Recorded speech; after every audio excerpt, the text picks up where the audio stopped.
Chegamos para mais um programa, podcast, vídeo, lição em dose dupla nas nossas plataformas aí, podcast, também no YouTube, Facebook da Associação Paulista Sudeste. Que bom que você está nos acompanhando, você que escuta toda semana, que bom que você está aqui com a gente. Olha aí, você no YouTube, um abraço para quem assiste pelo Facebook também, vai compartilhando o nosso programa, compartilha aí, gente, vai lá, tem uma setinha embaixo, compartilha para que mais pessoas possam assistir, tá bom? E você que gosta de acompanhar pelo YouTube, já durante aí o início da semana, vai compartilhando com seus amigos, pelo WhatsApp, né, e outras maneiras que você tem. E que bom a gente poder estudar, comentar a lição da Escola Sabatina. Vai escrevendo aí. Quem assiste pelo Facebook, comente. O YouTube também vai comentando uma frase bonita da lição, vai comentando algo que você aprendeu. E você que está ouvindo pelo podcast, né? Vai aproveitando cada segundinho aqui da nossa lição e sempre comigo. E já vou chamando aqui Pastor Wanderson Domingues, é o meu xará, meu amigo, meu irmão. Tamo junto, xará, galera que está nos assistindo aí pelo YouTube, Facebook, você que está nos ouvindo pelo trânsito, de repente em casa, fazendo uma caminhada. Satisfação estarmos juntos aqui, xará, para estudarmos agora o 11º tema do nosso guia de estudos, né? Já estamos no 11º, a lição. Estamos estudando o livro de Isaías, é o consolo para o povo de Deus, que é o Evangelho do Antigo Testamento. Que livro maravilhoso, livro lindo, para nós é um privilégio nós estudarmos durante 3 meses este livro, né? Um livro que ele tem um contexto histórico, mas é um livro profético, é um livro que fala sobre o Messias, vem abordando de uma forma tão linda no Antigo Testamento o plano da salvação. É bom demais. E nós vamos ter hoje momentos muito agradáveis, momentos bons para nós refletirmos aqui sobre alguns capítulos desse livro, né, xará? Mas eu gostei da camiseta. Você gostou? Propaganda, vou dar um close ali naquela câmera. O pessoal tem me cobrado, viu? A galera tá pedindo, viu? Se vocês descobrirem por que o apelido do pastor Assunção na faculdade era escovão, ganha a camiseta, tá bom? Eu mando a minha. O pessoal tem me perguntado nas redes sociais, pastor, e a camiseta? E a camiseta? Gente, nós estamos trabalhando, né, em cima de uma camiseta dessa aqui, um pouquinho diferente, né, alguns detalhes.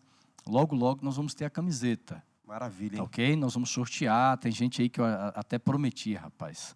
Tá devendo aí, né, pastor? Já prometi para alguns aí que assistem, assim, são de carteirinha aqui do Lição em Dose Dupla. Então já separa uma para essas pessoas aí, tá bom? Aí nós vamos um dia gravar, né? O convidado também um dia vai receber uma camiseta aqui para gravar. Maravilha. Tá bom? Hoje, pessoal, nós temos um convidado, não sei se já veio aqui no nosso programa. Não veio, xará? Ainda não, mestre. Primeira vez. Então vamos apresentar aqui, pastor Christian. Quem está conosco? Pastor Christian, agora o sobrenome eu deixo por sua conta para falar, tá bom? Pastor, todo muito mundo se obrigado. enrola. É muito difícil, rapaz, esse todo sobrenome mundo se enrola dele. no sobrenome. Abendrote. Abendrote. Seja A minha filha então, até viu? fala que quando ela casar, esse sobrenome, se o marido quiser tirar, ela fala, não tiro não. Você tira os outros, mas esse não. E esse sobrenome veio de onde? Vem da minha avó, do meu avô, alemães. Inclusive, meu avô foi paramédico na Segunda Guerra Mundial, olha que bacana, Olha que né? legal, rapaz. Ele salvou muitas pessoas lá na Segunda Guerra, tanto dos alemães como dos americanos. E aí esse sobrenome veio vindo, né? Veio para a mamãe, meu pai não pegou, mas veio para os filhos. E aí tá na esposa, tá nas filhas e elas não querem largar, não. Então você é descendente de alemão. Sim. E quando... É o verdadeiro pastor alemão, Pastor alemão. Pastor alemão, mas não bravo. E tua família, os teus descendentes da Alemanha vieram para o Brasil, se instalaram aqui em São Paulo? Nossa, mas a história é longa. Mas na verdade eles foram para o Chile. Foram para o Chile. Aí do Chile, meu avô veio trabalhar no Brasil. Do Brasil, ele morreu aqui, infelizmente. Em 1950, alguma coisa, não, 60, alguma coisa. E aí eles voltaram para o Chile. De lá, minha avó conheceu meu pai, se casaram. Ela falou, olha, o Brasil é maravilhoso, vamos para o Brasil? Eles falaram, vamos. Olha só. E aí eu nasci no Chile, com 40 você é dias. chileno? Com 40 dias de vida eu estava aqui no Brasil já. Nasceu no Chile, mas é brasileiro. História longa. Brasileiro Legal. de coração. Pastor, fala um pouquinho aqui para a galera que está nos ouvindo, a gente gosta de apresentar os nossos convidados, um pouquinho da tua experiência ministerial, onde você trabalha, por onde você já passou, para eles conhecerem um pouquinho o que você tem feito aí na obra do Senhor. Legal, pastor Wanderson. Bom, os dois Wanderson, né? Espero não errar aqui no Assunção Domingues. mas eu fui pastor associado de evangelismo na Associação Paulista Oeste, foi onde eu comecei trabalhando, na região de Bebedouro, Monte Azul Paulista, Cajobi, foi sensacional lá, um abraço para esse povo lindo lá. Depois eu fui trabalhar em Jales, onde eu cuidei lá de 9 igrejas, em 24 cidades, basicamente ali aos arredores de Jales, Santa Fé do Sul, Três Fronteiras, Auriflama, Populina, Urânia. Ai, Jesus, será que eu lembro de todas? E ali um povo maravilhoso ali que trabalhamos com eles. Vim então para a PV, trabalhei no Vila Margarida como pastor distrital e agora aqui na APS como capelão em Mauá. Mauá, um abraço pessoal de Mauá, todos os distritos, lugares que você passou. Sim. Mas um abraço especial aqui para o nosso campo, né, pastor Assunção? É verdade, Mauá tem um povo abençoado ali. Um abraço para você que assiste aí ou nos ouve de Mauá, né? Sempre conosco, acompanhando. Quero mandar um abraço especial, Xará, para todos os nossos amigos aqui, território aqui do ABC Paulista, né? Tanta gente que nos acompanha, gente de outros estados também, gente aí que às vezes me escreve, a gente percebe que você acompanha de outros lugares do Brasil e até fora do Brasil também. Um abraço, obrigado pela sua audiência. Gente, olha, nós vamos falar hoje o tema do nosso manual, do nosso guia de estudo, da lição da Escola Sabatina, como nós normalmente falamos. Já mostrei aqui, falando sobre o livro de Isaías. Esta semana, que tema, hein? Amor em ação. Nós vamos partir do capítulo 55 do livro de Isaías, mas nós sempre temos aqui, a gente começa depois desta introdução, onde a gente dá um alôzinho para você, onde nós apresentamos o nosso convidado, pastor Christian, né? A gente sempre começa com uma oração, pastor Domingues. Você vai então orar por todos nós, pedindo a bênção do Senhor. Vamos orar. Senhor Deus e Pai, nós vamos abrir agora a Tua Palavra, estudarmos também o guia de estudos do livro de Isaías, e nós pedimos a Tua bênção, a Tua iluminação, mas eu quero fazer um pedido especial a todos os amigos que estão nos ouvindo, nos assistindo.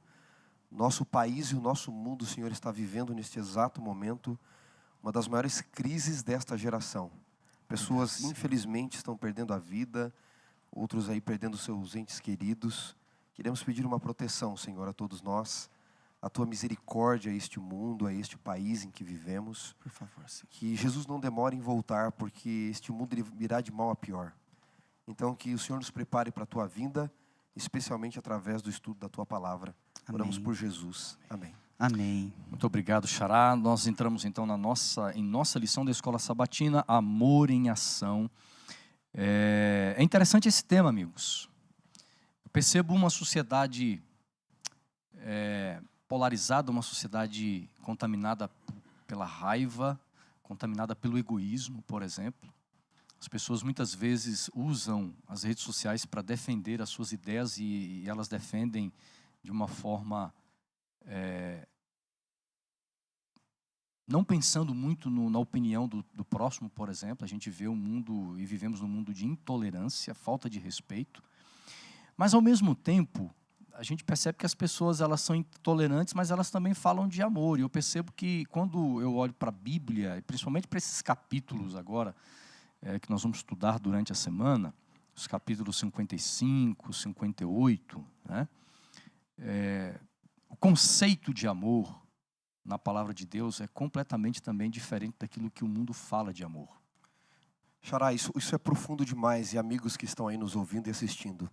Até parece que eu vou fugir um pouco do tema da lição, mas não, porque eu gostei muito do título da lição desta semana, Amor em Ação. Em 1 João 4, verso 8, a Bíblia diz, Deus é amor. Mas o C.S. Lewis, ele escreveu um livro chamado Os Meus 4 Amores, onde ele diz o seguinte, Deus é amor, mas o amor não pode se tornar um Deus. E o amor, ele se torna um demônio no exato momento em que ele se torna um Deus na nossa vida. O amor às coisas, o amor aos prédios, aos templos, ao formalismo, à formalidade, à religião. O amor até a si mesmo, né? O amor a si mesmo, né? Então, o Lewis, quando ele trabalha o amor, amigos, ele diz que às vezes a gente tem uma noção muito simples do que é amor, e por isso nós desaprendemos a amar, não amamos corretamente. A gente diz, amor é uma ação. Você acha que é uma banalização do amor hoje? Muito, muito forte. Chama-se de amor muitas coisas que são loucuras. Mas é qualquer coisa menos amor. Até pelo conceito bíblico que você trouxe, né? Deus é amor. Ou seja, as pessoas se afastam de Deus, mas elas pregam que amam, né? Nós somos criados à imagem de Deus, né, pastor? É interessante isso. E nós temos características que Deus tem transmitidas por Ele, não é? E uma das coisas que Deus é amor. E se nós somos feitos à sua imagem, deveríamos ser amor também. Mas o pecado deteriorou isso. O tema da lição fala do amor em ação. Se nós não entendermos o que é o amor na teoria primeiro, nós vamos pôr em ação algo que nós entendemos de forma errada, que não é amor. Então, só para a gente entrar aqui no tema da lição, porque isso vai falar do amor à religião, do amor às formalidades, né? Mais para frente, o Lewis ele divide o amor, para nós entendermos, entre amor à apreciação e amor necessidade. Então, rapidamente, o que é amor necessidade? É como eu tenho o amor à comida, eu tenho necessidade da comida. Mas, você concorda comigo, Xará e pastor Christian, que se eu encher o bucho, como diz na minha terra lá, né? A gente fala encher o bucho, né? Encher a barriga de arroz, feijão e ovo. Pode depois trazer o melhor cozinheiro do mundo, o melhor chefe do mundo, a comida mais cara do mundo, o que eu vou dizer? Eu já estou satisfeito, porque a necessidade foi satisfeita. Exato. E aí o Lewis diz o seguinte, se nós entendemos que amor é só necessidade, satisfação de prazer, de vontade, quando acaba a vontade, quando acaba a necessidade, acaba o amor. E a gente pode ter isso em relação a Deus. Por outro lado, eu vou falar um pouco mais depois, você pode ter em relação a Deus o amor à apreciação. É como um perfume que você gosta, Xará. Não importa quantas vezes você sinta o cheiro daquela flor, daquela rosa. Você nunca estará satisfeito. E é isso que nós vamos aprender a ter para com Deus na lição de hoje. Que bom, viu? E é interessante que o livro de Isaías começa falando de mais uma dura de Deus, né? Ao seu povo. No capítulo 5 ele vem e traz como vocês disseram em outros momentos, questões poéticas, traz um poema lindo ali. Mas agora no capítulo 55, que daqui a pouco nós vamos falar também, ele começa falando do amor de Deus na prática. E nós às vezes esperamos o amor dos seres humanos, né?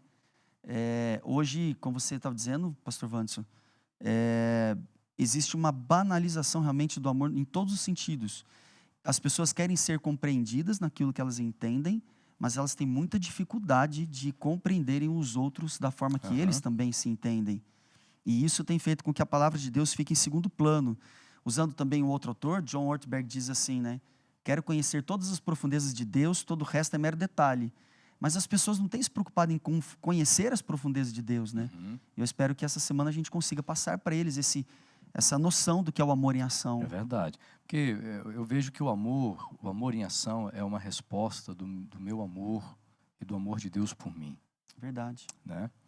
E esse texto tão lindo é o texto principal do nosso guia, Isaías capítulo 58, no versículo 10 diz assim: se abrirem o seu coração aos famintos e socorrerem os aflitos, então a luz de vocês nascerá nas trevas e a escuridão em que vocês se encontram será como a luz do meio-dia. Vai segurando aí, porque daqui a pouco nós vamos entrar nesse verso aqui, tá bom? Dos nossos amigos, nós vamos entender melhor as profundezas, as maravilhas desse texto, que é o texto central, vamos dizer assim, um dos principais versos, né, que nós vamos estudar aqui durante a semana. Mas nós vamos agora entrar no capítulo 55 deste livro do profeta Isaías.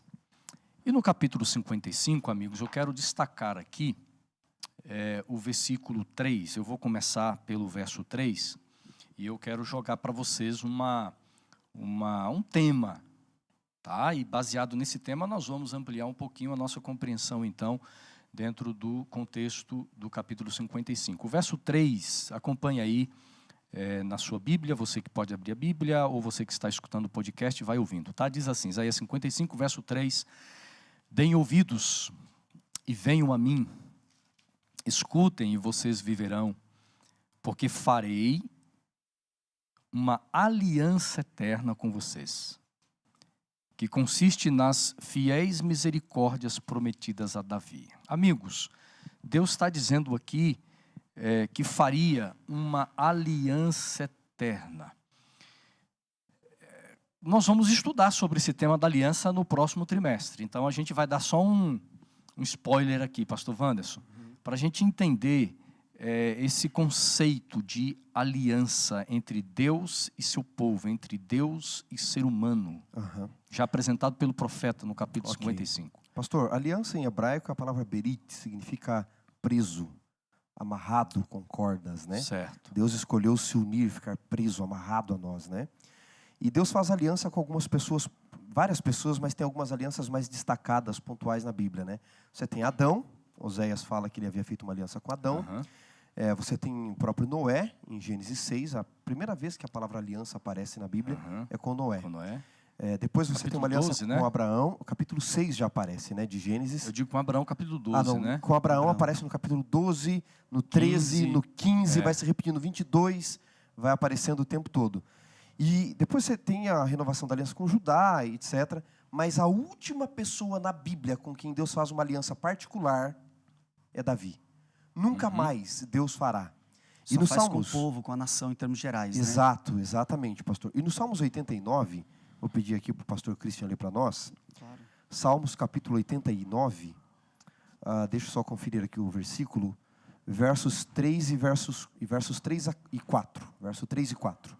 Salmos capítulo 89, você que está em casa pode nos acompanhar, verso 3 e verso 4. Diz assim: fiz uma aliança com o meu escolhido e jurei ao meu servo Davi, dizendo: a tua semente estabelecerei para sempre e edificarei o teu trono de geração em geração. Então veja, Deus faz uma aliança com Davi, dizendo: olha, eu vou estabelecer uma aliança contigo e o teu trono para sempre. Depois, se o pastor Assunção puder ler para nós, Ezequiel capítulo 34. Vamos dar um pulinho lá, amigos. Só para nós entendermos por que Isaías 55:3 fala desta aliança perpétua com Davi. Ezequiel 34? Exatamente. Ezequiel capítulo 34. Vamos ver o pouquinho ali para os nossos amigos que estão nos acompanhando, antes do livro de Daniel. Ezequiel capítulo 34, versos 23 e 24. Ok, que diz assim, Ezequiel capítulo 34, versos 23 e 24. Porei sobre eles um pastor, e ele as apacentará, o meu servo Davi. Ele as apacentará e será o meu pastor. Eu, o Senhor, serei o seu Deus, e o meu servo Davi será príncipe no meio delas, eu, o Senhor, falei. Que texto interessante de Ezequiel, né? Porque Ezequiel está no exílio. E o verso 25, pastor, diz assim, farei uma aliança de paz com as minhas ovelhas. Exato. Então ele tem uma aliança baseada em Davi. Agora, veja que interessante, Ezequiel está no exílio. Davi já havia morrido há centenas de anos.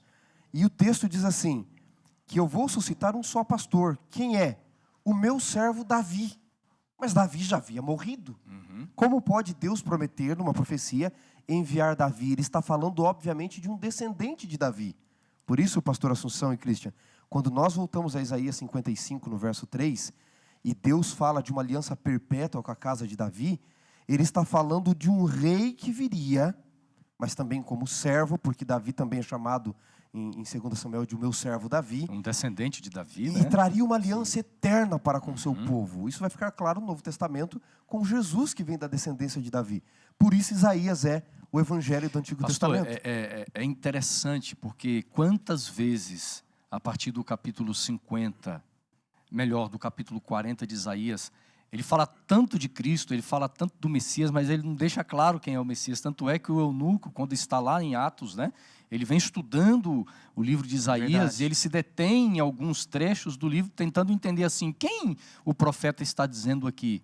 Ele fala dele mesmo, fala de alguém, e aqui, mais uma vez, Isaías não deixa, vamos dizer assim, entre aspas, claro que é o Messias, mas quando a gente estuda de uma forma mais ampla, por isso que é a importância de nós estudarmos a Bíblia, pastor Christian, não apenas um verso isolado, mas procurar o seu contexto do capítulo, o contexto do livro, e em outros livros também, nós vamos entender que esta aliança, quando diz aqui no capítulo 55 de Isaías, verso 3, esta aliança prometida a Davi, na verdade é o descendente de Davi, que é o próprio Jesus Cristo, o Messias. E eu acho muito bonita essa parte, essa introdução que vocês fizeram, porque esse convite da aliança, ele é precedido por um convite da graça.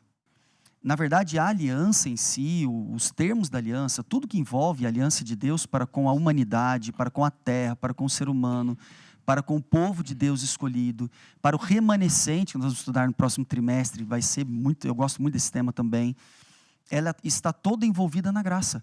Deus ofereceu o seu filho como símbolo da aliança através do cordeiro já no Éden, quando ele pede para Adão matar o cordeiro, porque ele tem peles de animais depois.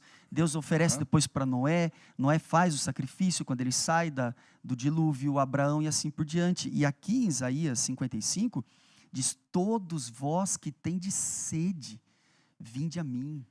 Então é um chamado de Deus espetacular. Deixa eu ver se eu estou entendendo aqui, pastor. Então a essência da aliança não está como objetivo principal a formação de uma nação, ou o centro da aliança está o plano da redenção? Porque Deus, ele faz uma aliança com Abraão e dentro desse contexto de aliança, ele diz assim: você vai ser pai de nações, Verdade. etc e tal. Deus estabelece o seu povo, né? as famílias, exato. E Deus forma um povo, mas às vezes nós imaginamos que a aliança de Deus, o objetivo final é a formação de um povo. Mas agora você toca, e à luz deste capítulo 55 de Isaías, me parece que a aliança, o centro dela, vai além da formação de um povo, de um povo judeu, mas parece que o profeta está ampliando isso aqui, esse conceito, pastor, de aliança. Qual o objetivo de Deus em trazer essa aliança? Isaías não tem como não ser o evangelho do Antigo Testamento. Ainda que ele o quisesse, não tem como. Note, querido amigo que está aí nos ouvindo, o texto começa dizendo assim: todos vós que tendes sede, vinde às águas. Você tem duas questões aqui, tem muitas, mas duas que podemos ressaltar. Primeiro, imagina que eles estão num contexto do Oriente Médio, deserto, mesmo para o povo que está na Mesopotâmia, escravo, contexto de deserto. A água, ela não só era útil para a vida, mas ela era muito raro de se encontrar. Então não era incomum você encontrar naqueles dias pessoas andando com baldes na cabeça vendendo água. E a facilidade que nós temos de ter água em casa. Hoje né? é fácil, você abre a torneira, sai água. Naquela época não. Você tinha que muitas vezes comprar água na rua, de pessoas que carregavam baldes na cabeça. Só que o escravo não tem dinheiro para comprar essa água. E aí você tem o convite para aquele que não tem dinheiro, não é? Vinde Sim. e de graça bebei. Mas aqui você tem um eco no Novo Testamento. Qual é? João capítulo 7, versos 37 ao 39, onde no último dia da grande festa, Jesus diz assim: quem tem sede, vem a mim e beba. Quem crer em mim, do seu interior, fluirão rios de água viva. Então, e o texto vai dizer depois, em João 7,39, que é o Espírito Santo. Uhum. Então, aqui você tem o contexto da graça presente.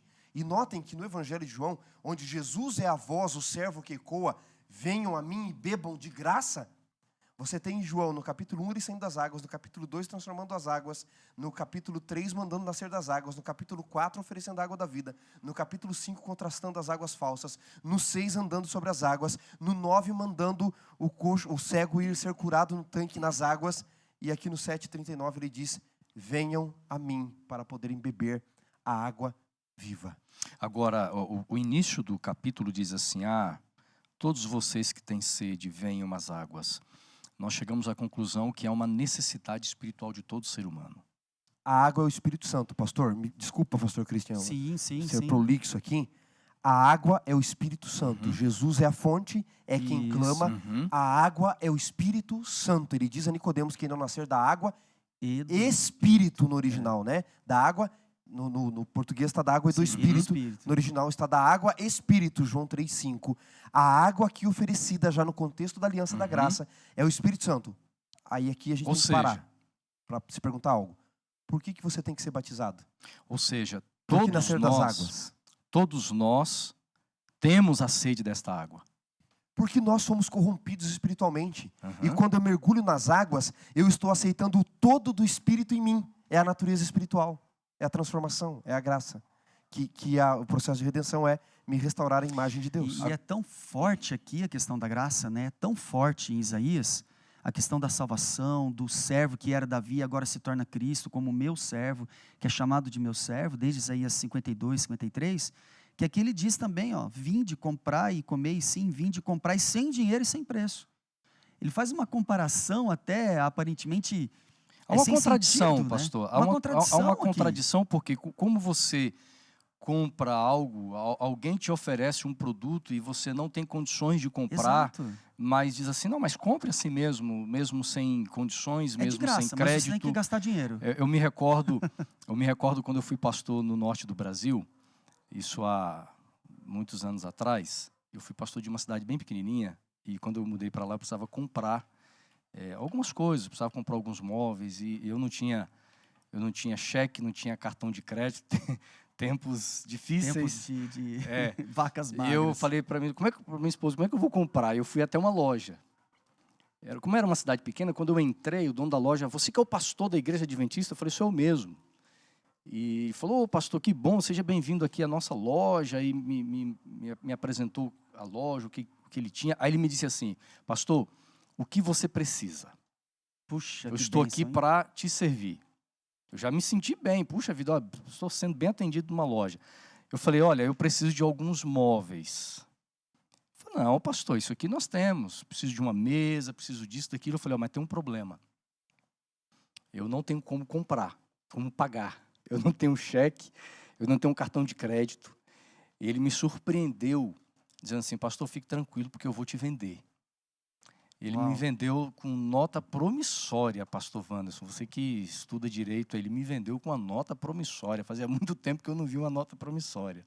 Que bacana, hein? E pegando essa simples ilustração, pastor... Na sua vida e no claro, exemplo de ser um pastor, falando, não, você vai pagar, né? E a gente vê aqui Deus dizendo assim, venham, comprem sem dinheiro e sem preço. Como é que a gente entende isso? Essa contradição apresentada pelo profeta dentro do contexto da salvação. Infelizmente, as pessoas no mundo hoje, evangélico, religioso, não estou criticando nenhuma igreja aqui de forma alguma, mas elas acabaram pegando alguns resquícios da Idade Média, em termos de religiosidade, quando elas dizem assim, eu vou para tal igreja, vou para tal lugar onde tem a bênção de Deus. Eu vou para tal lugar onde eu vejo que tem milagres acontecendo. Eu vou para tal lugar onde eu vejo, na verdade, e alguns dizem, mas na igreja adventista vocês advogam a ideia da salvação de outra forma, pela lei ou por outros termos. Na verdade, isso não é verdade. Estou sendo redundante, desculpa o pleonasmo, mas é isso mesmo. A igreja adventista nunca advogou essa ideia, pastor Assunção, de que a salvação é pela lei ou por outra forma. E a Bíblia não advoga essa ideia. E aqui está muito implícito isso, que a salvação é puramente pela graça, mesmo no contexto da aliança. Se você tem dificuldade de entender isso, é Deus quem te faz o convite. Vinde às águas, comprai de graça. E aqui, no próprio contexto do capítulo, o próprio Deus explica isso. Eu quero salvar você do quê? Do pecado. Do quê? Da sua dor, da sua angústia, da sua escravidão espiritual. E esse é um convite para qualquer pessoa, e as pessoas confundem isso hoje. Agora, olha só, embora o texto bíblico diz assim, sem preço, pastor, mas há um preço. É de graça para nós, mas custou tudo para ele. E eu vejo aqui nesse conceito de Isaías 55, o presente é a ideia de Davi, quando ele escreve os Salmos 31, verso 1, e ele diz, Senhor, em ti me refugio, não seja eu jamais envergonhado, livra-me por tua justiça. Esse verso aqui causou a reforma protestante. Lutero estava dando uma aula de Salmos e ele leu esse texto e ele disse, justiça não é algo que Deus pede da gente? Justiça não é exatamente dar a cada um aquilo que ele merece? Quando ele lê esse texto, adicionado a Romanos 4:4, ele entende que justiça não é algo que Deus cobra, é algo que Deus oferece a você. Aí Isaías, numa metáfora, que é bem diferente, né?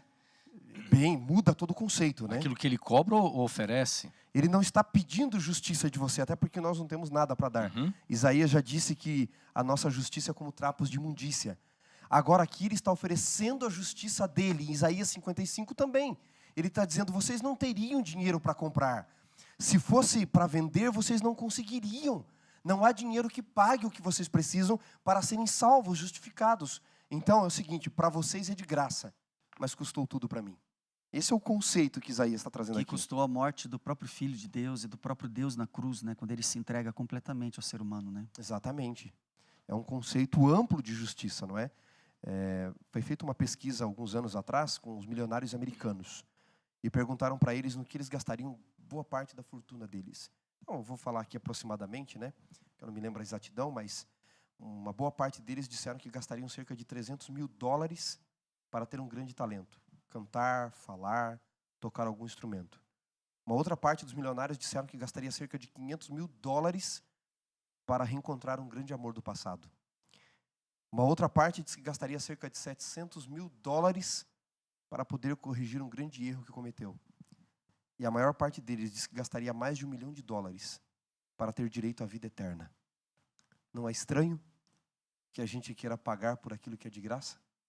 Sempre querendo pagar por aquilo que o nosso dinheiro não poderia comprar, de graça para nós, mas que custou tudo.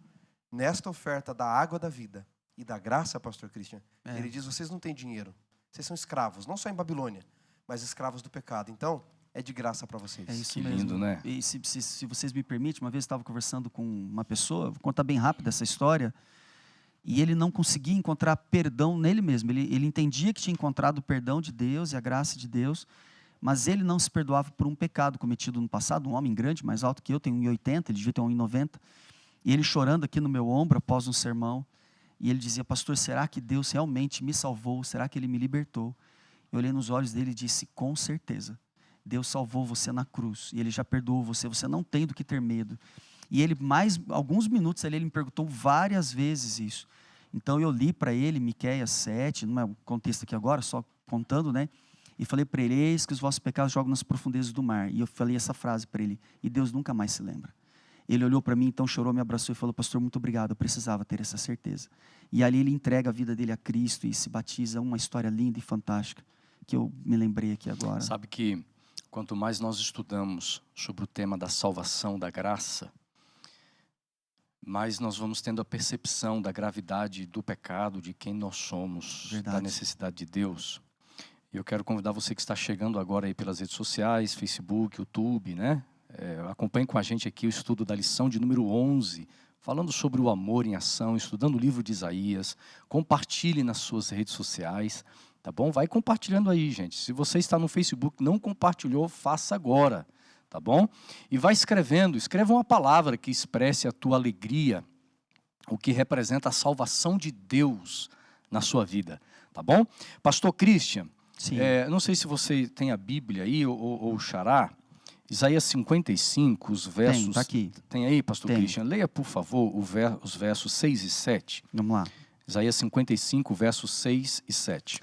Diz assim, buscai ao Senhor enquanto se pode achar, invocai-o enquanto está perto. Deixe o ímpio o seu caminho, e o homem maligno os seus pensamentos, e se converta ao Senhor, que se compadecerá dele. Torne para o nosso Deus, porque grandioso é em perdoar. Nós estamos chegando aqui no final, nós estamos dividindo aqui em blocos, que o nosso tema, o final desse bloco, justamente falando sobre esse apelo de Deus em buscar o Senhor, enquanto Deus pode ser encontrado, enquanto Ele pode ser achado, é o tempo da graça, é o tempo da salvação que nós estamos vivendo hoje. Mas é interessante, pastor Domingues, Xará, que o versículo 7 diz assim, que o ímpio abandone o seu mau caminho e o homem mau os seus pensamentos. Daqui a pouco a gente vai ver o contraste dos pensamentos do ser humano com os de Deus, né? Porque a lição traz um pouquinho disso. Mas vivemos numa época desta questão de relativizar as coisas, onde há uma minimização do pecado, uma minimização dos traços de maldade do ser humano.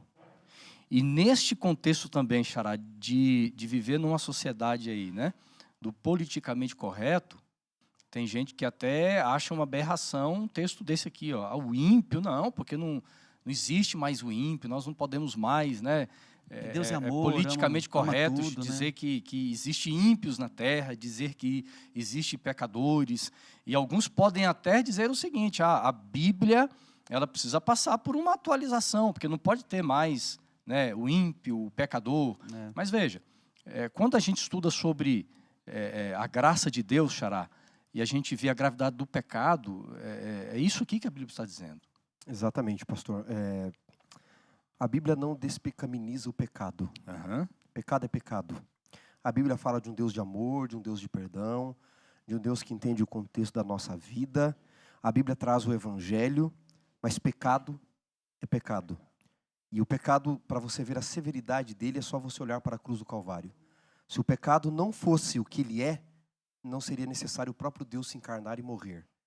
Então, nós temos erros, eu sou falho, você é falho, quem está nos assistindo, nós temos natureza pecaminosa, mas a Bíblia não faz como muitos querem fazer, e até teólogos no contexto atual, de dizer que pecado não é pecado, não é? Está se tornando pecado falar sobre pecado. Quando eu vou para o texto bíblico, eu vejo a Bíblia dando nome aos bois, não é pecado, é pecado. Então a Bíblia vai chamar Davi de o homem segundo o coração de Deus? Vai. Só que tem uma coisa, o que ele fez, o pecado. Ele fez porcaria, porcaria, porcaria, tá? Eu estou aqui eufemizando, vocês já me entenderam. Né? Pecado é pecado, então Davi vai ter que dizer, Senhor, eu pequei contra ti somente, fiz o que era mal aos teus olhos, dá-me um puro coração, não retire de mim teu Santo Espírito. Ele vai ter que se vestir de pano de saco, jogar pó sobre a cabeça. Pecado é pecado. Deus vai perdoá-lo, restaurá-lo, vai chamá-lo um homem segundo o seu coração, mas pecado é pecado. E quando eu vou para os evangelhos, eu encontro as pessoas indo a Cristo como elas eram, mas ninguém voltou como foi, porque a graça nos transforma. Amém. Esse é o chamado de Isaías aqui. O exemplo é a mulher que foi apanhada em adultério. Verdade. João 8. Né, a mulher pastor? samaritana também, né? Jesus diz assim, os teus pecados estão perdoados, vai e não peques mais. Agora, pessoal... A mulher samaritana, ela também olha e diz assim, venham ver tudo que o homem tem falado sobre a minha vida. Olha, eu não estou escondendo nada não, vocês conhecem a minha vida, mas ele escancarou de uma forma como eu nunca ouvi ninguém dizer, né? É como se Jesus estivesse dando uma dura nela, muda de vida. Pastor, para a gente contextualizar nos dias de hoje, eu diria o seguinte, a Bíblia ela não encobre, ela não vai dourar a pílula, ela não encobre pecados. E a Bíblia vai mostrar que Deus entende a nossa natureza humana, resgatou Davi, fez uma aliança com Noé, perdoou os erros de Abraão e assim por diante, muitos personagens, não é? Você tem uma prostituta chamada Raabe, que ela é salva porque confia na graça. Tá tudo certo até aí. Agora, nós precisamos entender que a Bíblia prega coerência. Se você foi resgatado, viva como resgatado.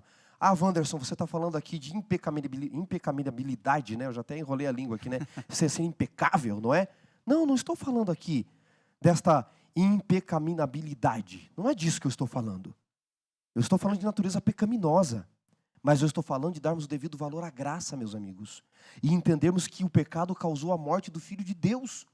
E nós não podemos ficar como estamos. Uma vez que a graça foi ofertada, Isaías diz, deixe o perverso o seu caminho. É isso mesmo. Siga os caminhos do Senhor Jesus, diz, eu sou o caminho. Pastor, e linkando com o verso 1, quando você apresenta ali a pessoa do Espírito Santo no processo da salvação, a obra dele é de transformar vidas. Convencer, diz João, do pecado. Ó, a primeira coisa, não é, o Espírito Santo não vem para dizer que pecado não é pecado, que você e eu podemos fazer o que quiser. Nós temos um mal na sociedade de hoje, que em prol de algumas filosofias, a gente aceita algumas coisas. Por exemplo, você vai ver políticos dizendo, o fulano rouba, mas faz. Roubou, mas foi por causa da causa.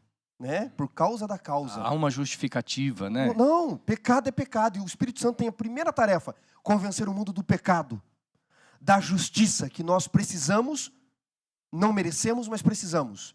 E do juízo que virá. Até porque, como é que eu posso entender um Deus que me ama, mas deseja que eu continue vivendo do jeito que eu estou, com as marcas do pecado? É estranho esse amor de Deus assim.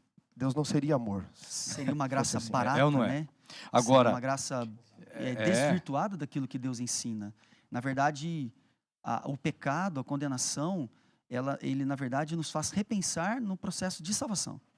Se eu estou salvo pela graça e eu posso continuar vivendo a vida que outrora eu vivia, então eu não entendi o que é a graça, porque a graça me eleva a querer ter uma vida melhor, me aproximar mais de Deus, ter padrões mais elevados, ser uma pessoa melhor do que eu era, né?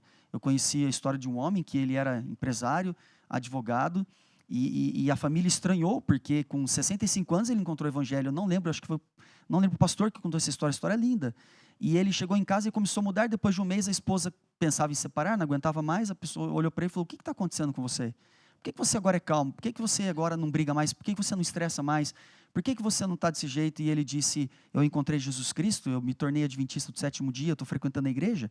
E a esposa falou, e frequentando a igreja? Você está ficando maluco? Ele falou, eu estou, mas eu quero ficar um maluco que seja alguém mudado. E ele começou a frequentar a igreja e a esposa ficou encantada com aquilo e a família toda agora se tornou uma família cristã adventista do 7º dia. Pastor, nós temos um exemplo bíblico no Evangelho. Jesus encontra um endemoniado e não deixa ele com os demônios. Ele volta são e convertido para casa. Verdade. O pai vai abraçar o filho pródigo sujo do jeito que ele está, mas manda trocar as vestes e colocar sandálias e anel nos seus dedos. Você vê uma transformação. Então o apelo de Deus é, a graça está aqui, justiça é o que eu lhe ofereço, mas não continue andando nos seus caminhos. Verdade. Ande nos caminhos do Senhor. Aqui no versículo, para nós terminarmos aqui esse bloco, nos versos, ou melhor, no versículo 8 diz, porque os meus pensamentos, Deus está dizendo, não são os pensamentos de vocês. E os caminhos de vocês não são os meus caminhos, diz o Senhor. Esse contraste entre a grandeza de Deus, os planos de Deus, o conhecimento de Deus, em relação ao contraste, né? Ou melhor, em relação àquilo que nós pensamos sobre nós mesmos, aquilo que pensamos sobre as nossas próprias condições. É interessante a gente fazer aqui rapidamente, Xará, um apanhado aqui, né? Essa superioridade de Deus. E quando eu digo que Deus é superior, é em todas as coisas, é fantástico isso aqui. Eu estava lembrando aqui, quando a gente estava, antes de começar a lição, né?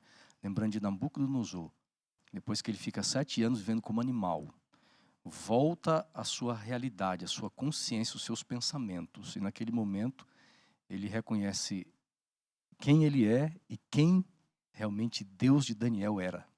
Daniel 4, não é? Porque Nabucodonosor queria um reino que durasse a vida inteira dele na terra, e Deus queria que ele durasse no reino de Deus por toda a eternidade, não é?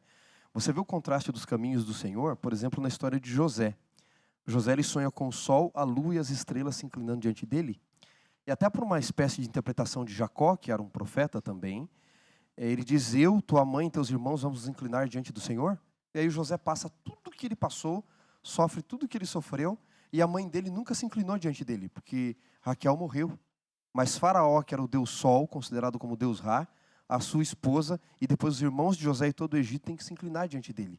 Os caminhos de Deus são diferentes, mas os planos de Deus são maiores e os caminhos dele são melhores, mais estreitos, mais difíceis, mas esse Deus que tem o mistério do universo em suas mãos, ele sabe o que fará com a nossa vida, como se nós soubéssemos vendo o fim desde o princípio. Olha, é muita coisa para a gente conversar, né? E o tempo está correndo aqui, eu preciso passar para o segundo bloco da lição, porque nós estamos hoje aqui pegando esses temas principais abordados aqui. Nós chegamos agora ao capítulo 58, e nós encontramos aqui, amigos, um tema, uma palavra muito conhecida, vamos dizer assim, no meio evangélico, é muito conhecido a palavra jejum, embora no meio evangélico há uma dinâmica de tantos novos cristãos e muita gente não sabe mais o que é o jejum, até porque o jejum também é uma prática que está sendo assim, se tornando rara, né? Mas a Bíblia fala no capítulo 58 sobre o jejum. Eu queria que vocês primeiro dessem fizessem uma introdução sobre a origem do jejum no contexto do Antigo Testamento, para a gente poder entender o que Deus está querendo dizer aqui no capítulo 58. Porque o capítulo 58, nós estamos vendo aqui uma relação do jejum com o dia da expiação, que é um dia, o dia da expiação era uma festa, né? Era um momento tão marcado e centrado na salvação, na graça de Deus, na salvação do ser humano, no juízo também. Mas nós encontramos aqui o jejum. Verdade. E aqui nesse contexto de Isaías 58, pastor Assunção, o senhor está perguntando assim, mais uma introdução, né? O jejum, ele passou a ser algo mais forte após o exílio. Mas nesse contexto de Isaías, até que esse momento, o jejum era um dia destinado ao dia da expiação, aonde o pecado do povo era extirpado através de um processo lá no santuário, onde o sumo sacerdote ele intercedia pelo povo que havia, entre aspas, acumulado seus pecados durante o ano inteiro. Mas ele já tinha obtido o perdão. E aquele dia era o dia de jejum, oração e confirmação daquilo que havia passado durante todo o ano, onde o sumo sacerdote realizava todo o processo no santuário para que o povo, em frente dele, pudesse ter a certeza de que realmente os seus pecados haviam sido perdoados. E aqui a lição traz esse contexto do jejum apenas nessa parte introdutória, que eu tô falando, né? Ok. Pastor Wanderson, agora qual o problema então no capítulo 58 de Isaías sobre o jejum apresentado aqui? O problema é o seguinte, há um problema aqui. Tem um problemaço aqui. Deus né? tentando corrigir a rota. Tem um grande problema aqui, não é? Porque Deus ele diz claramente, não é? No verso 4. No verso 3 ele diz que eles perguntam, por que jejuamos? Se o Senhor não olha, não se atenta para isso, não é? Estamos jejuando, estamos escravos. Nós estamos jejuando e Babilônia continua dominando. E aí no verso 5 Deus diz, não seria este o jejum que escolhi?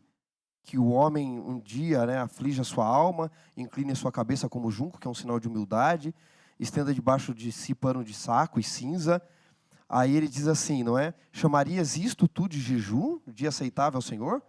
O jejum que eu escolhi não é que você se vista de pano de saco, nada disso. Ele diz, o jejum que eu escolhi é que você sorte as ataduras da impiedade, né, da servidão, deixe livres os oprimidos.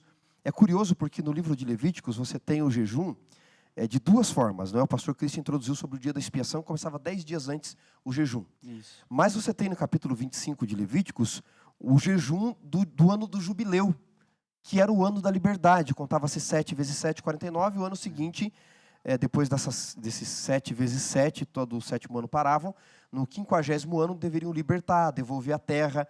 E Deus está dizendo o seguinte aqui, vocês estão só se afligindo como sinal de humildade, isso tudo é supérfluo para mim. Não adianta vocês fazerem isto daqui. Deus não está dizendo que não deveriam fazer isso, havia recomendações de fazer isso também. Mas é como disse Jesus aos fariseus, né? Fazer isto sem negligenciar aquilo. O jejum se torna um fim em si mesmo, né? Você pode deixar de comer algo, se você pode ter um período de jejum, como se pratica hoje, ou só de frutas, porque alguns têm problemas de saúde, ou se abster por um determinado tempo de alimento, não há problema. Só que isso não é o melhor do jejum, Deus está dizendo, isso não terá sentido profundo, terá sempre um sentido em si mesmo, se vocês não libertarem o oprimido, se vocês não ajudarem o outro, se vocês não deixarem de falar mal, se vocês não pararem de ver uma religião superficial. O que adianta você jejuar e falar mal do teu irmão? O que adianta você jejuar e perseguir o teu irmão? E viver em contendas, em criticar o próximo. Religião supérflua. Então Deus está criticando isto deles, não a prática do jejum em si, mas a prática do jejum vazia que não levava mais nada, né, Cristian? Estavam mais preocupados com a forma do que na prática da religião, que é onde entra o título da lição dessa semana. O viver o amor, o viver a graça, o viver na prática a religião é um desafio para todos nós. O comentário bíblico adventista traz uma frase que eu gostaria de compartilhar com vocês, que diz assim, o verdadeiro propósito da religião é libertar o ser humano dos fardos do pecado, eliminar a intolerância, a opressão e promover justiça. Liberdade e paz. Deus queria que seus filhos fossem livres, mas os líderes de Israel os estavam convertendo em escravos e mendigos. Agora veja bem, que frase. Que frase. Aí eu jogo para vocês aqui, para a gente conversar com quem está nos ouvindo. Capítulo 58, Deus vem assim de uma forma, vem rasgando, ele vem sacudindo o sistema, mostrando o seguinte, o que é a verdadeira religião. Deus está contrastando aqui, pastor Assunção. O que é a verdadeira e a falsa religião. O que é hipocrisia? No grego é fingir ser. É a palavra usada até para ator. Vocês me permitem ler aqui 2, 3 textos aqui de Edward Wallace? Ele diz o seguinte aqui, pastor, sobre essa falsa religião. Para esses hipócritas religiosos, como Israel tinha, o racional para eles é que é melhor ser desonesto e parecer ser santo, a ser honesto sobre nossa santidade imperfeita. Deus estava querendo isso de Israel. Frase poderosa, hein? Eu sei que vocês são imperfeitos, não tem problema. E aqui está a minha graça para justificar vocês. O que eu não quero é que vocês sejam desonestos parecendo ser santos. Veja como a gente se aflige. Como era assim que eles viviam. Não adiantava isso se você não exercesse o amor, a piedade, a misericórdia, trazendo para os dias de hoje. E Jesus condenou muito isso. Me permite, mestre? Pode, por favor, fique à vontade. Jesus olhou para os fariseus e falou, vocês são sepulcros caiados. Vocês por fora são lindos, vocês se vestem bem, sentam-se nos primeiros bancos da igreja, mas por dentro vocês estão cheios de rapinas e violência. Vocês questionam as pessoas, mas por dentro vocês não vivem na prática a religião. Jesus ele veio também para condenar exatamente o que Isaías está condenando aqui. Mas eles não queriam, porque isso afronta. Isso afronta o nosso próprio coração, o nosso jeito de encarar a religião, o nosso jeito de ser com Deus. E olha só, o autor coloca aqui uma frase, diz assim, ó, os atos do povo de Deus, os atos do povo, os nossos atos, deveriam ser realizados em reconhecimento e gratidão ao Deus que o tinha salvado do dia do juízo. E eles não estavam fazendo isso, né? Amor em ação é uma resposta de uma vida salva. Verdade. Aquilo que eu vivo durante o dia precisa ser uma resposta do amor de Deus por mim, do meu amor por Ele, da salvação que eu experimento todos os dias. Agora, olha só. Se eu experimento, Xará, a salvação em Cristo todos os dias e a obra do Espírito Santo em minha vida, não tem como eu viver uma religião como Deus condena. Pastor, um pé de laranja não dá laranja para provar que é laranja. Ele dá laranja porque se ele é um pé de laranja não há outro fruto. Alguém salvo não pratica boas obras para mostrar que está salvo. Mas por que está salvo? Esse mesmo autor que eu mencionei, ele diz o seguinte, né? Nós temos olhos de morcegos para as nossas próprias faltas e olhos de águias para a vida e a falta dos outros, não é? Verdade. Então, o que Deus está mostrando aqui para eles? Olhem para vocês. O que precisa mudar de verdade? Vocês estão oprimindo as pessoas, vocês estão perseguindo as pessoas, tornando seus compatriotas escravos.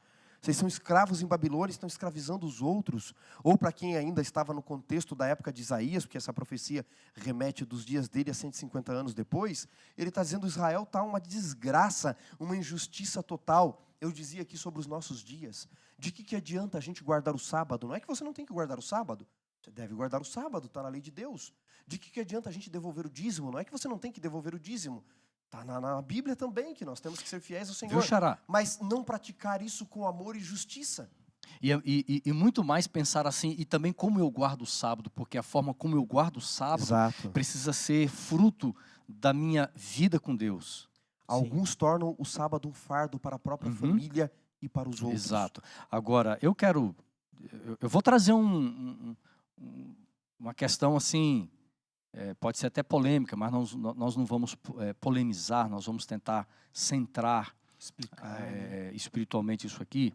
O que acontece? Nesse contraste, amigos, entre a verdadeira e pura religião e a religião condenada por Deus, vivemos então numa sociedade, num contexto religioso em que muitas pessoas, elas dizem assim, tá vendo?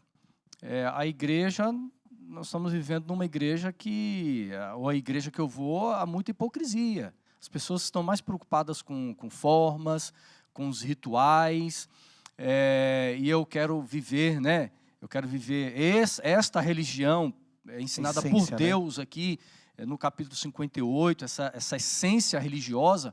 Aí o que ela faz? Aí ela diz assim, não, então eu vou estabelecer o tipo de religião que eu acho que é. E esse ela deixa de congregar, né? Ela começa a viver. Hoje nós temos aí um movimento que já vem acontecendo já há algumas décadas no mundo, no Brasil aí, principalmente nos últimos 10 anos, que são os desigrejados. São aqueles que são religiosos, mas eles defendem a ideia de que não precisam, por exemplo, de uma igreja, de um templo, de uma estrutura religiosa para viver a religião. Mas Deus estabelece o nosso referencial, Xará, de religião não está nos meus conceitos, nos meus pensamentos, até porque Deus já disse, os meus pensamentos, Ele fala, eles são diferentes dos pensamentos de vocês. Por mais que eu tente estabelecer um formato do que é a religião correta, eu sou um pecador, eu tenho tendências carnais. Então, eu acho que a palavra de Deus é que é o nosso referencial. O próprio Cristo é o nosso referencial como aquele que veio estabelecer a verdadeira religião. Quando nós criticamos um sistema, e é óbvio, tudo nesse mundo é passível de crítica, tudo que é humano. Mas todas as vezes que eu destruo um sistema, eu crio o meu sistema ou entro num outro sistema. Isso tem que ficar claro na nossa mente. Então, quando eu não concordo com algo, eu deveria tentar melhorar aquilo que está ali. Lógico, pode chegar alguns momentos, algumas situações que eu tenha que sair para um outro ambiente religioso, um outro local na cidade mesmo, no bairro, não há problema nenhum. O problema é quando eu tento viver a minha própria religião isolada porque eu não concordo com os outros. A religião, ela existe exatamente para nós aprendermos a lidar um com o outro. Voltando à expressão de Lucas 15, do parábola do filho pródigo, você tem um totalmente relativista que está perdido longe da casa do pai, e um totalmente legalista perdido dentro da casa do pai. O irmão mais novo, quando vai voltar para casa, podia pensar assim, não vou voltar, porque lá tem um camarada cheio de formas, o irmão mais velho. O irmão mais velho, por outro lado, quando está voltando e o irmão mais novo já está lá dentro, na festa, poderia pensar, não vou voltar, porque ali dentro tem um camarada que acha que pode tudo. Agora, a história é contada dos dois filhos para entender que tanto o relativista quanto o formalista não entendiam direito quem era o pai. Não entendem o pai, não entendem o amor do pai, não entendem a graça do pai. Não entendem quem é o pai. Eu costumo dizer, pastor Cristian, que a única diferença... Com lentes diferentes, né, pastor? Sim. Porque, pastor, a única diferença entre o legalista e o relativista é o tamanho da lista. Porque um diz que menos eu preciso fazer para ser salvo. O outro diz que mais eu preciso fazer.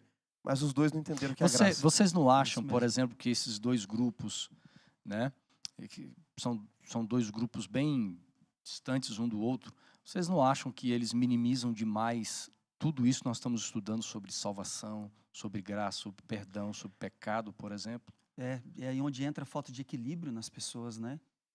O povo de Israel, eles viviam muito essa questão do 880, como alguns dizem mais antigos. Porque aqui, por exemplo, e você vai em Amós e você encontra nos profetas ditos menores, né? Agora mudou um pouco essa expressão, né? Mas você encontra eles condenando exatamente essas práticas do povo. Qual é o problema de vocês? Vocês não ajudam o órfão, o pobre, a viúva, o necessitado, o aflito, vocês não acolhem. E aí, quando nós vemos o Apocalipse, no capítulo 3, quando fala da igreja de Laodiceia, Deus inverte e diz assim, sabe qual é o problema de vocês? Vocês não se vestem, vocês precisam de roupas para se vestir, vocês estão pobres, cegos e nus. Deus, ele inverte. Quem são os pobres agora? É a religiosidade na prática da igreja de Deus que está faltando. E o senhor estava falando, pastor Assunção, uma coisa muito importante. Você está dizendo assim, as pessoas querem uma igreja, né, quer viver uma igreja diferente. As pessoas esperam dos outros e se esquecem que eles mesmos têm que viver na prática. Exato, e olha só, o primeiro grupo, que é o grupo dos ultraconservadores, né, pastor? Você usou uma outra expressão aí, os legalistas, eles centram tanto nas obras, e quando se fala de adoração, nos ritos, e não na pessoa principal que adora é Deus, mas os ritos, eles são mais importantes do que o próprio Deus. Aí você vai para o outro extremo, né? Porque a Bíblia fala disso aqui, o capítulo 58. Vocês estão aí, ó.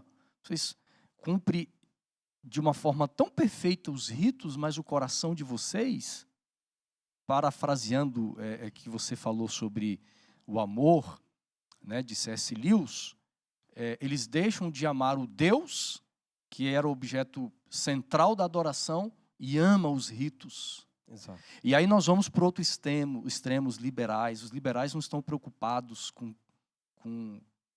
a santidade de Deus. Quando a gente olha, por exemplo, o capítulo 4, capítulo 5 de Apocalipse, né? Exato. Os anciãos na presença do trono de Deus, a forma como eles adoravam a Deus. Nossa, nós encontramos, por exemplo, Xará, você que é um estudioso aí, nós encontramos rituais de adoração a Deus no céu. Mas os ritos não são a essência. Mas é o ser que é adorado. Eles compreenderam o que o Cordeiro fez por eles. Por isso eles vão cantar em todo cântico em Apocalipse. Você vai ter o centro, a morte do Cordeiro. Quer ver o capítulo 5, por exemplo? Tem um cântico no verso 9. Ele vai dizer, digno és, eles estão com harpas nas mãos, taças de ouro cheio de incenso. Eles dizem, digno és de todo louvor e adoração, porque foste morto e com teu sangue compraste. Então eles têm a experiência da salvação. Falando ainda dos relativistas e legalistas, não é? De que lado Deus está? Eles podem perguntar. Acho que Deus poderia responder, eu não estou do lado de ninguém, porque ninguém está completamente do meu lado. Mas há coisas em vocês que eu jamais estaria ao lado de vocês. Eu vejo algumas coisas interessantes, mas há outras que eu jamais apoiaria. Tanto o filho mais velho quanto o filho mais novo precisavam um do outro para entender quem era o pai. Porque só o mais novo entendeu que o amor não conta débitos. E só o mais velho entendeu que o amor não conta créditos. E eles só poderiam aprender isso trocando experiência um com o outro. Por isso, naquela pergunta que você fez, eu não posso ter uma religião sozinha. Eu preciso um do outro. E Paulo disse que é um corpo, né? Agora, para a gente finalizar aqui, nosso tempo acabou. Um minutinho para cada um. Para nós fecharmos aqui com Isaías 58, versículo 13. Quando fala, deixa eu abrir aqui a minha lição. Quando nós encontramos aqui a palavra sábado, em relação a esse contexto que nós estamos estudando. O sábado seria o grande dia da celebração, no contexto de Isaías 58, né? O dia que cairia como feriado ali do Yom Kippur. Então, é o grande dia onde o povo teria o encontro com Deus. E uma das frases usadas ali no hebraico, Ani ledod vedod li, eu sou para o meu marido e meu amado é para mim, ela é encontrada nos Cânticos de Salomão 6, verso 3. E o que significaria isso? Era o resultado do dia do perdão, uma declaração de amor mútuo entre Deus e seu povo. Isso está um pouco antes, tá? De Isaías 58, 13. Por que eu estou falando isso? Porque aí chega o sábado, como o grande dia de memorial da redenção e da criação de Deus, um dia especial para que seja um dia abençoado para nós, em nosso benefício, para extrairmos desse dia um encontro com Deus, renovando-se a cada semana, de tempos em tempos, e não apenas algo uma vez por ano, mas algo diário e semanal. O título da lição fala amor em ação. Eu falei do amor necessidade e do amor apreciação. Aí Lewis coloca um terceiro tipo de amor, o amor doação. Só quando eu aprender a contemplar Deus, não ir atrás dele só por necessidade, e contemplá-lo na beleza da sua santidade, quem ele é que eu vou ter o amor doação, que é o amor em ação, porque é o que Deus fez por nós. Neste sábado aqui, que eles estão cuidando dos seus próprios interesses, diz o texto, talvez caiba bem a pergunta, como guardar o sábado? Não fazendo a nossa própria vontade. Eu tenho 2 regrinhas para mim, pastor. Vocês podem concordar ou não, mas eu uso para a minha vida. Primeiro, tudo que pode ser evitado, deveria ser evitado. Segundo, tudo que promove o bem, deveria ser feito. Porque é o amor doação, é o amor em ação, que é aquilo que Deus fez por nós ao longo da história da redenção. De uma forma prática, o que nós deveríamos e devemos fazer no sábado? Nós já sabemos muito bem, é um dia de nós adorarmos coletivamente. Nós temos, por exemplo, o costume, né? E nós nos alegramos tanto quando vamos à igreja, adorar coletivamente, estamos ali ouvindo a palavra, mas de uma forma prática. Além disso, porque tem muitos adventistas, muitos cristãos guardadores do sábado que acabam centrando a guarda do sábado, eles cessam das atividades do trabalho, vão à igreja e não tem muitas outras ações, né? De uma forma prática, o que nós poderíamos fazer? Colocar o amor em ação nas horas do sábado. Deixar o pastor Cristiano um pouquinho. Eu acho que é exatamente o que a lição trouxe, né? Essa ação deveria ser mais evidenciada no dia de sábado. Falando novamente o que eu disse, né? Quando o povo de Israel sai da libertação do Egito, Deus diz para eles, antes até de dar os 10 mandamentos, com a inclusão do sábado, de forma literal, escrita pelo seu dedo, vocês foram escravos. Nunca se esqueçam disso. Eu libertei vocês pelo meu amor. Guardem a minha lei agora. O sábado devia ser um dia de libertação e não um dia de enfado. Uma vez um irmão chegou para mim, um ancião de igreja, e falou assim, olha, eu estou estressado, que minha mulher não levanta, pastor, meus filhos demoram, e eu venho para a igreja estressado. Falei, então, deixa sua mulher demorar. Falei para ele, né? Por quê? Você já parou para pensar o quanto que a sua esposa fica estressada em trocar os filhos, em arrumar tudo? Querido, o sábado tem que ser uma bênção para você. Dia de alegria. Ajude as pessoas. Vá visitar um doente. Vá na porta de alguém que está com Covid. Não entre tomando os devidos cuidados. Mas por que não passar com o carro na frente e dizer, olha, estou orando por você. Gostaria que você soubesse disso. Faça algo que seja relevante para Deus, para você, mas para alguém. Viva isso. E aí você fala, né, lembrando da história de Israel, que foram libertos da escravidão. Sábado é um dia que eu posso levar esse Deus que liberta aqueles que estão escravizados. Visitar hospitais, né? Você pode visitar moradores de rua. Não só no sábado, mas tirar um dia especial para isso nos ajuda. Sim. Vai à igreja, você pode tirar um momento com a família. em minha natureza. Exatamente. A família também precisa ser claro. cuidada, não Até é? porque a família é o primeiro campo missionário. Exato. Agora, pastor, ouvi há muitos anos a história de um líder da igreja adventista no interior do Paraná, eletricista, que um viajante estava lá com o carro à noite, sem luz, sem nada, e ele trabalhou por mais de 2 horas e o rapaz quis pagar, e ele disse, não, eu não vou aceitar, eu não trabalhei. Ele falou, trabalhou sim. Ele era o único eletricista da cidade já no sábado. Então eu preciso lhe pagar. Ele disse, não, eu não trabalhei, mas eu vi o senhor trabalhando no meu carro. Ele disse, no sábado eu não trabalho, amigo. No sábado eu faço bem. Eu não cuido dos meus interesses, mas do interesse de Deus. Muito lindo. Eu vou terminar a nossa lição lendo aqui um pensamento escrito por Ellen White. Lindo, falando sobre tudo aquilo que nós estudamos aqui hoje. Ela diz assim, que os anjos desejam examinar atentamente o tema da redenção. E será a ciência o cântico dos remidos por todos os incessantes séculos da eternidade. Gente, que coisa maravilhosa. Deus seja louvado por Nós isso. vamos passar a eternidade procurando compreender tudo aquilo que Deus fez. Se a minha compreensão de redenção, de salvação, ela é curta, ela é estreita, eu já decidi, não, eu preciso fazer algumas coisas para ser salvo. Ela está dizendo aqui, ó, que os remidos, que os salvos passarão a eternidade estudando sobre o tema da redenção.